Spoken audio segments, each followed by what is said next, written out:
Have you heard the following excuses from your students on why they failed standardized tests? Wrong pencils, lack of sleep, or it's simply the teacher's fault? Coming up next on CBS News is Katie Couric's answer to all these problems. Hi everyone. Do standardized tests truly measure how well our kids perform in school and life? That's what some educators are asking since No Child Left Behind is up for congressional renewal this year. President Bush signed the No Child Left Behind Act into law back in 2002. It requires schools to test students in grades 3 to 8 every year in reading and math. Schools that fail to make progress face severe penalties like decreased funding. New proposals would make the penalties even harsher.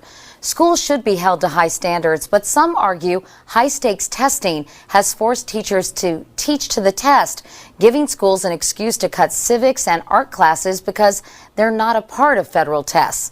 Parents and teachers should work together on decisions about what and how children learn and find sensible ways to measure that. And Washington should do its homework and not just rubber stamp the bill. That's a page from my notebook. I'm Katie Couric, CBS News. We've heard the excuses on why students in school districts do not do well in standardized tests. The problem is there are a lack of diverse learning styles being applied to standardized tests. In 2002, George W. Bush signed the No Child Left Behind Act. This program placed more accountability on schools to track assessments on students in reading and mathematics. Depending on how well the school districts did on their assessments, they would receive more or less funding or have the Department of Education monitor that school district if scores were that low. This program stresses school districts to have universal assessments based on academic standards.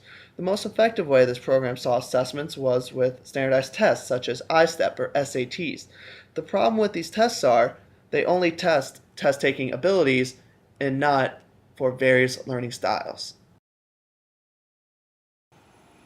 According to the article called Emphasis on Testing Leads to Sacrifices in Other Areas by Alfie Kahn, science and social study lessons are being shortened in classes because teachers are taking so much time preparing the students to take state tests.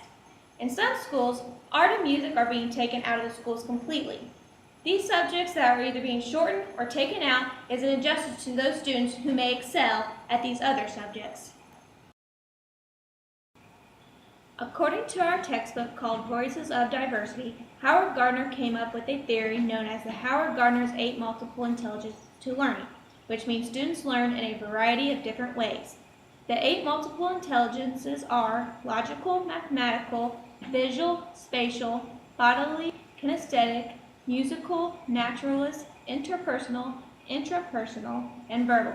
These learning styles play a big role in determining which subject a student might enjoy and excel at, and only one of these learning styles is being used in standardized tests, and it is math. So it is an injustice to those students who have other learning styles other than math. One of the biggest faults concerning standardized tests is that they often do not take diversity into account, learning styles being one of these forgotten diversities. According to theories such as the theory of multiple intelligences, learning itself is a complex relationship between a student and their environment. Meaningful learning is reflective, constructive, and self-regulated. So in other words, to test students using a measure that isn't even applicable to their learning style is counterproductive. Furthermore, children assess and retain information differently. Unfortunately for standardized tests, they neither measure nor match these unique styles of learning. So in the end, we end up tracking only one kind of learner. Since teachers nowadays are mainly concerned about meeting the standards of the No Child Left Behind Act, many teachers spend most of their in-class time teaching to the test. This means that learning diversity goes straight out of the classroom window, and the goal is no longer a mastery of the various content areas.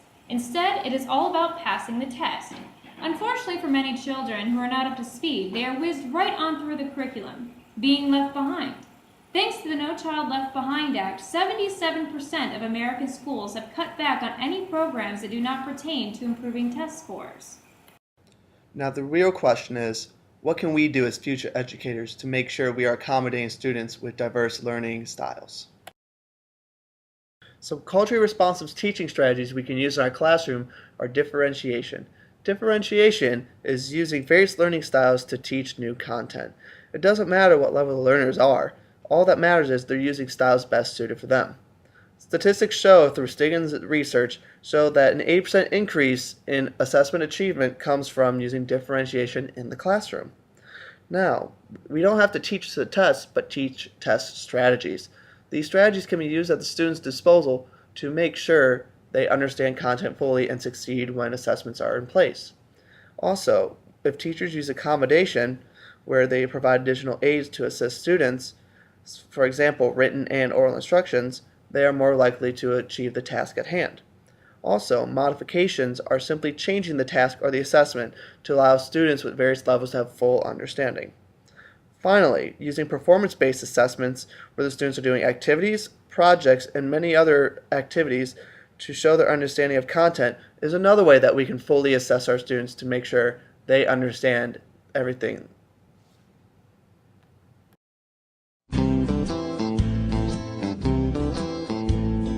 Go on to sleep now, third grader of mine. The test is tomorrow, but you'll do just fine.